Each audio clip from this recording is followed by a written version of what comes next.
이 잔잔히 흐르는 계곡물을 보면은 여러 가지 상념을 떠오르게 합니다. 참 무심하게 흐른다. 근데 저 물도 마음이 있으면 희로애락이 있겠지. 결국 이 마음 때문에 희로애락을 받는다. 그런 생각이 미치니까 또 그러면 도대체 이 마음에 뭐고 이 마음이라는 게 뭘까? 마음의 근원은 도대체 뭘까? 잡히지도 않고 만져지지도 않고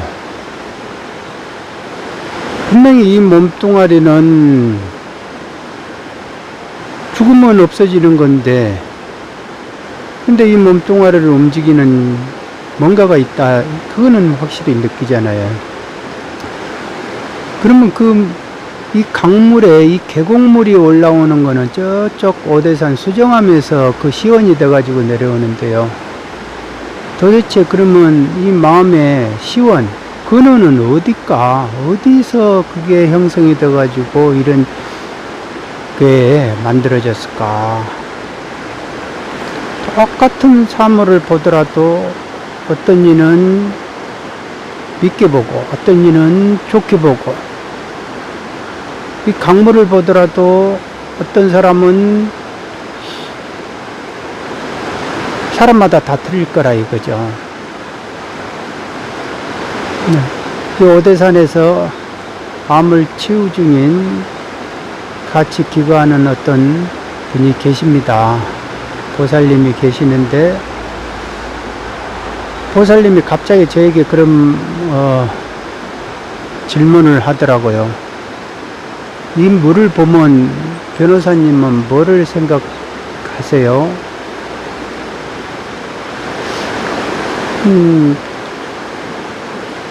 곰곰이 뭐 생각할 것도 없이 평소 생각했던 것대로 이렇게 말을 했죠. 그러니까 마음의 근원이 이 물의 시원은 알 수 있는데 마음의 근원은 알지 참 힘들다 라고 말을 했는데 그거는 말씀하시는 게 야, 너희들은 뭐가 그리 급해서 그렇게 빨리 가노 라고 이렇게 말씀하시더라고요. 저 윗물이 되면 윗물이 금방 아랫물이 됩니다. 특히 비가 오고 난 뒤로는요 그 유속의 속도가 빠르기 때문에 금방 윗물이 아랫물이 되는 거예요. 그분은 암을 이렇게 발병을 했기 때문에 2번이나 발병을 하셨대요. 그러니까 세월의 흐름을 너무 빨리 느끼신 거죠. 인생이 이제 60이시니까 43살에 발병을 하셔가지고 또 11년 만에 완치된 줄 알았는데 11년 만에 다시 재발이 됐기 때문에 그래서 처음에 그러면 암 선고 받을 때 느낌이 어땠느냐 내가 그거를 한번 여쭤보고 싶더라고요. 그래서 당돌하게 여쭤봤는데 흔쾌하게 또 그거를 말씀해 주시더라고요. 뭐 아무런 감정이 없었다. 그런데 암 치료가 이제 항암 치료 다 하고 나니까 뭔가 내 주변을 정리해야 되겠다. 왜? 나 없어도 살 수 있게끔 그런 생각이 들더라는 거죠. 그러니까 제일 먼저 옷을 다 없앴답니다. 지금 당장 있는 옷 빼고는. 그리고 또 나 없어도 남편이 잘 살 수 있게끔 가구들을 다 교체를 했대요. 그러니까 그렇게 흘러나더랍니다, 마음이. 그런데 지금은 그러면 서럽지 않으세요? 라고 이렇게 말을 하니까 한편으로는 이제는 다들 이제 편하게 생각하고 엄마가 이제 아픈지도 모르고 이렇게 물론 이제 날마다 고통의 정점을 찍는데 그런 거를 꿀꿀하게 남편이나 자식들에게 그게 말할 필요는 없다. 그리고 좋은 이미지로 남고 싶다. 그렇지만 그러니까 이제 사람들이 다 이제 편하게 보는데 한편으로 보면 좀 서운한 느낌도 들기는 든다. 그게 이제 인간으로서 이제 감정이 당연한 거죠.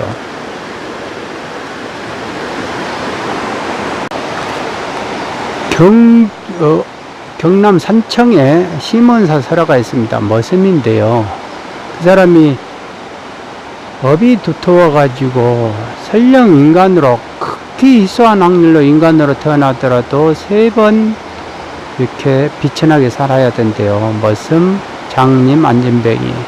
그런데 그 사람이 시주한 공덕으로 부처님이 당대 그 고통을 다 면하게 해줬다. 그러니까 다음 생에서는 고을언님으로 이렇게 좋은 신분으로 태어나게 해줬다.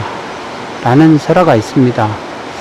그 설화 이야기를 같이 하다 보니까 그분께서 고통을 즉시 받을 거를 다 받았네요. 그러면서 즉시 알아채시더라고요. 저도 가만히 젊었을 때 고시 공부하면서 내 인생이 왜 이렇게 꼬였지라고 생각했지만은 나중에 보니까 어차피 고통의 총량이라는 게 인생에 이렇게 다 받아야 될 것이라면 젊었을 때 받는다. 그리고 한 번에 받는다. 더 강하게 받는다. 왜? 젊었을 때는 힘이 있잖아요. 크게 고통이 고생으로 느껴지지 않죠. 그래서 어차피 고통은 피할 수 없다. 내가 받아야 될 그 대가는 받을 수밖에 없다. 자업자득이고 그게 내 팔자다 라고 이렇게도 표현하시는데, 그러니까 생각이, 보는 시각이, 안목이 동일한 거예요. 그래서 이제 같은 방향을 간다 해서 도반이라고 하는데 그런 것 같아요.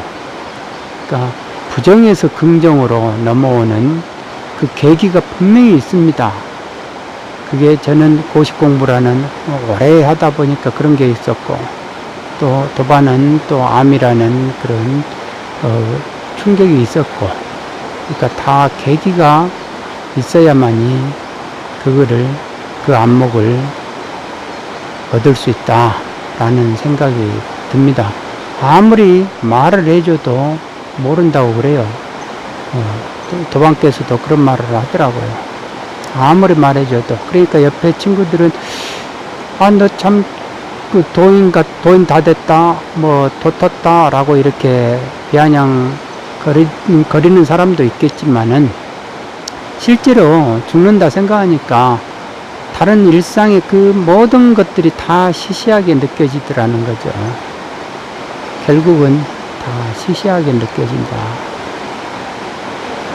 이 마음은 참 호공과 같아서 공한데 거기서 또 묘한 것이 작용이 일어난다 하잖아요. 진공묘유라고.